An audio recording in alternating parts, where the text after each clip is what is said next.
Ndasubiye kubaramutsa mwe banywanyi mukurikira imbonesha kure yacu ari nayo yanyu Shiramatsiko TV. Imbonesha kure imwe rudende dushikiriza inkuru n'ibiganiro utaronka ahandi. Uyu ni umwanya w'amakuru agezwe ko ari kuvugwa ngaha mu gihugu c'u Burundi, aho ino mbonesha kure yacu ari nayo yanyu Shiramatsiko TV ibategurira amakuru ahambaye cyane abari kuvugwa mu bisata bitandukanye, aho twibanda cyane ku makuru abari kuvugwa ku gateka kazina muntu, abari kuvugwa mu butungane, abari kuvugwa mu cibano, abari kuvugwa ku mbuga ngurukana bumenyi, abari kuvugwa muri politike ndetse n'andi yose mutamenye mwaranyegejwe turatohoza amaze tukabashikiriza ido nido. Tubazaniye amakuru ahambaye cyane ari kuvugwa muri uno mugoroba, aho ibintu bitoroshe na gatoya mu gihugu c'u Burundi. Leta y'u Burundi ivuga ko umunyagihugu azofatwa ajabukana ibidandazwa mu Rwanda azohanwa nk'umwansi w'igihugu. Leta y'u Burundi ibwira abarundi ko umunyagihugu wese azafatwa ajyanye ibidandazwa mu Rwanda azafatwa nk'umwansi w'igihugu kandi akazahanwa ku buryo bukomeye cyane. Turaza kubigaruka ko mu idonido ry'amakuru. Turaza no kubabwira ku mpinduka zikomeye cyane ziriko zirakorwa na Perezida Evariste Ndayishimiye mu gisirikare c'u Burundi, ariko bikaboneka neza ko ariko arikuraho abakeba biwe, kandi bikaboneka neza ko mu mugambwe uri ku butegetsi harimwo ikibazo gikomeye cyane, kuko hari abajenerali barota gutembagaza ubutegetsi bwa Perezida Evariste Ndayishimiye, aho benshi bemeza ko Perezida Evariste Ndayishimiye amaze kugambanira igihugu kandi ari gukora amakosa akomeye cyane. Akaba ariyo mpamvu hari abajenerali bakomeye cyane bo ku rwego rwo hejuru bariko bariyumvira kumukura. Akaba ariyo mpamvu nawe ari gukora ibishoboka byose kugira ngo abajenerali abegeze ku ruhande. Turaza kubigaruka ko mu idonido ry'amakuru, aho tuza kubabwira byinshi birebana n'ibyo nyine biri kuvugwa mu mutekano ndetse n'impinduka zikomeye cyane zitegekanyijwe gukorwa na Perezida Evariste Ndayishimiye. Turaza no kubabwira ku makuru ahambaye cyane kandi ababaje ari kuvugwa mu gihugu c'u Burundi, aho abatavuga rumwe n'ubutegetsi bwa CNDD cyane abiganjemo abanywanyi ba seneri bariko barahura n'ingorane zikomeye cyane, aho bamwe bariko barafatwa bakaborerwa igufa, abandi bagapfungwa, abandi bakanyuruzwa bakaburwa irengero.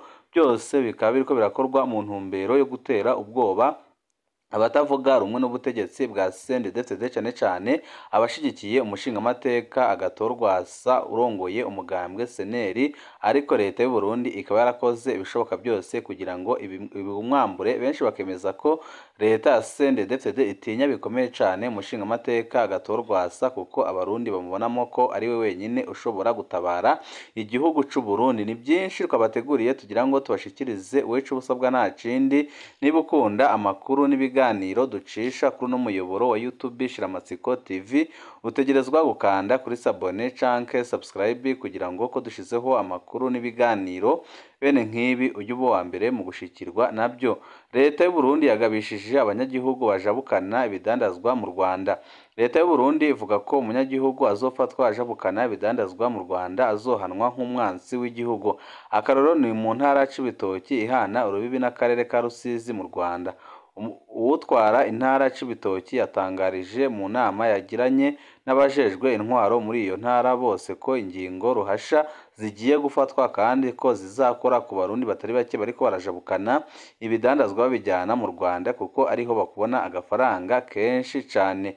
Abanyagihugu muri iyo ntara bakunze kurema isoko rya Bugarama mu Rwanda babwiye ijwi rya Amerika ko babohewe amaboko imugongo na Perezida Evariste Ndayishimiye, kandi bakabasaba bashimitse ko Perezida Evariste Ndayishimiye ndetse n'abatwara igihugu c'u Burundi bari bakwiye gukora ibishoboka byose kugira ngo batabare abenegihugu bariko barahura n'ingorane zikomeye cyane, kuko abarundi batari bake baremaga amasoko yo mu Rwanda kandi bakaharongera amafaranga menshi cyane. Bityo rero ibyakozwe na Perezida Evariste Ndayishimiye byo kugara imipaka yose u Burundi bana n'u Rwanda ni ubuhemu bukomeye cyane, kandi ni ibintu bibabaje byerekana ko ubutegetsi bwa CNDD budashakira ineza abarundi. Impahwazwa abanywanyi ba seneri bariko barazira iki? Abanywanyi ba seneri bariko barazira iki muri no minsi? harabonetse ufatwa ry'agasakisaki ry'abanywanyi ba seneri bariko barafatwa n'abategetsi bakora mu iperereza ngaha mu gihugu c'u Burundi, aho benshi bavuga ko ibi bintu biriko birakorwa na Perezida Evariste Ndayishimiye ndetse n'abategetsi bagenzi be biteye isoni kandi bibabaje kandi ko bitamuha iteka. Impahazwa abanywanyi ba seneri bariko barazira iki? Agnes apfungiwe iki? Agnes Nibirantije arongoye abakenyezi bo mu mugambwe seneri mu ntara nshasha ya Butanyerera, asanzwe ari umwigisha kuri Ecofo Ruhande muri komine ya Kayanza. Uyu muvyeyi w'abana bane aba ku mutumba wa Musave muri komine Kayanza mu ntara ya Kayanza. Cyo cimwe n'abandi banywanyi batari bake ba seneri, Agnes Nibirantije yari ingozi ku munsi w'Imana uheze kw'igenekerezo rya 10 ukwezi kwa gatatu 2024 bari bagiye kwiyamiriza ikoraniro kaminuza ryavuga ko batemera agatorwa Rwasa mu burongozi bwa seneri. Igipolisi carabujije gushika ahabereye iryo koraniro. Agnes Nibirantije yafatiwe mu isoko rya Ngozi ari kumwe n'abandi burizwa imodoka y'iperereza bajanwa gupfungwa muri polisi judiciaire Ngozi, aho bahiriwe ari abanywanyi ba seneri bashika muri 86. Iryo joro haraje imodoka y'iperereza irobanuramo 11 ibajana ahantu hatazwe. Umuryango Agnes wagumye utabaza, abandi bararekuwe, we araburwa irengero, aburwa naho ari. Haciye iminsi 3 niho byamenyekanye ko Agnes apfungiwe mu iperereza i Bujumbura. Abiwe ntibaramubona ariko barazi ko apfungiwe harya bita kuri katedrali. Inyuma hari abandi banywanyi benshi ba seneri baguma bafatwa mu gihugu cose, ibintu biteye inkeke kandi babaje. Aka gatotezo kazagarukira hehe? Abanywanyi b'uyu mugambwe nta kibi batarabona: ubwicanyi ndengerabutungane, gutabwa mu nzuzi, kunyuruzwa bakaburwa irengero, kugandagurwa, gupfungirwa ubusa, kurabuzwa mu bikorwa by'umugambwe, kwankirwa ko umugambwe ubaho. Ndayishimiye yari yavuze ko azanye leta mbyeyi itandukanye na leta nsesamaraso ya Nkurunziza. Uyu munsi ariko arasubiramwo amakosa yose yaranga intwaro ya Nkurunziza. Uburundi bwacu buzokira gute? Benshi baremeza ko ibintu Perezida Evariste Ndayishimiye ariko arakora muri no minsi asumbya ikibi na Nkurunziza, kuko we ari gusesa amaraso y'abarundi atari makeya. Intwaro zikora bino bintu Evariste Ndayishimiye azita ryogora duhure. Ni kuki nawe abibandanya kandi akabikora ku murindi urambaye cane, aho abatari bake bariko baragirirwa nabi bazira ibyumviro byabo bya politike kandi bazira ko badakeneye kubona CNDD igumya kwica igihugu ciza c'u Burundi. Benshi bakavuga ko igihe kigeze kugira ngo bafatane mu nda amaze bikureho intwaro y'agahotoro, intwaro y'agacinyizo, intwaro imaze imyaka myinshi ipfukamye mu nda abarundi, aho benshi bavuga ko igihugu c'u Burundi kitazigera gikira mu gihe umugambwe ku butegetsi CNDD ariwe ugitwara igihugu c'u Burundi. Benshi bakemeza ko igihugu c'u Burundi kitazigera bigikira. Ibyo biriko biraba mu gihe umushingamateka Rwasa avuga ko ateganya gutunganya ikoraniro kaminuza ry'umugambwe seneri yisunze amategeko agenga umugambwe n'ay'igihugu. Yongera ko azokwandikira umushikiranganje amumenyesha igenekerezo ryo gukorerako iryo koraniro. Mu kiganiro yahaye Isanganiro kuri uyu wa gatanu, yemeza ko ariwe arongoye umugambwe seneri naho ikoraniro ryabereye Ingozi ryavuze ko rimukuye ku burongozi. Rwasa asigura ko iryo koraniro ryo ku wa 10 Ntwarante atamategeko ryakurikije.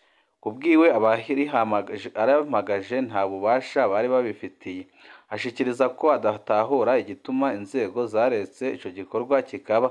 Yibutsa ko igihe cose ubushiranganje bujejwe intwaro yo hagati mu gihugu bwamye bushikiriza ko ikoraniro ryoba ari iryahuza bose.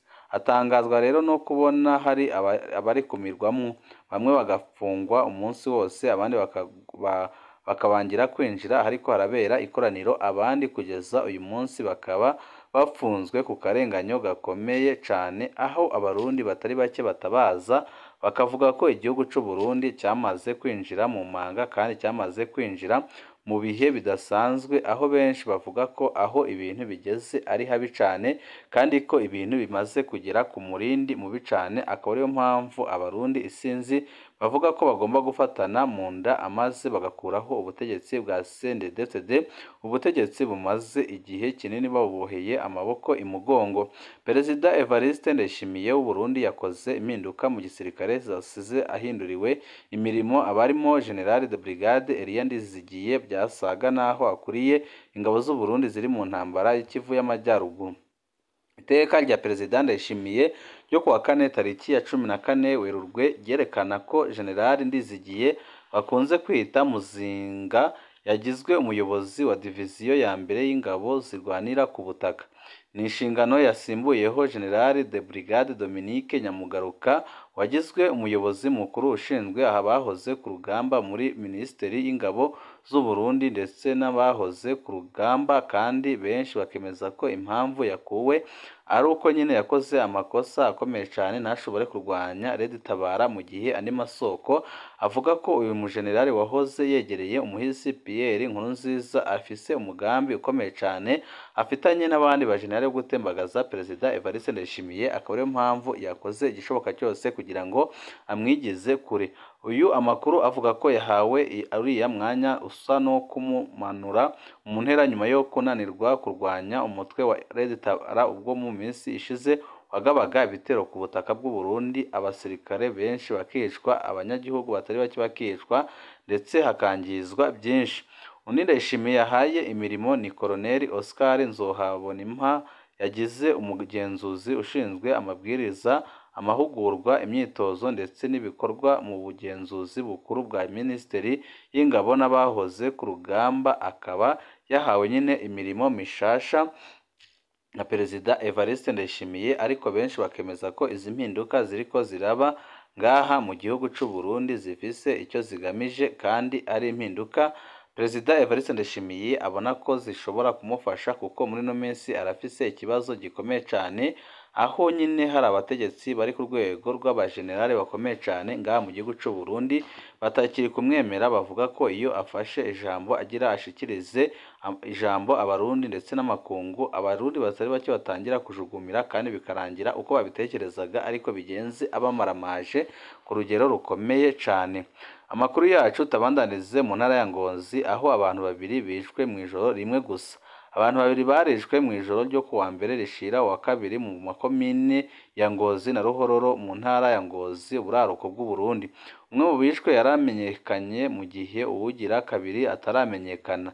Igipolisi cemeza ko cahagaritse babiri mu bikekwa ku bwicanyi bwo mu Ruhororo.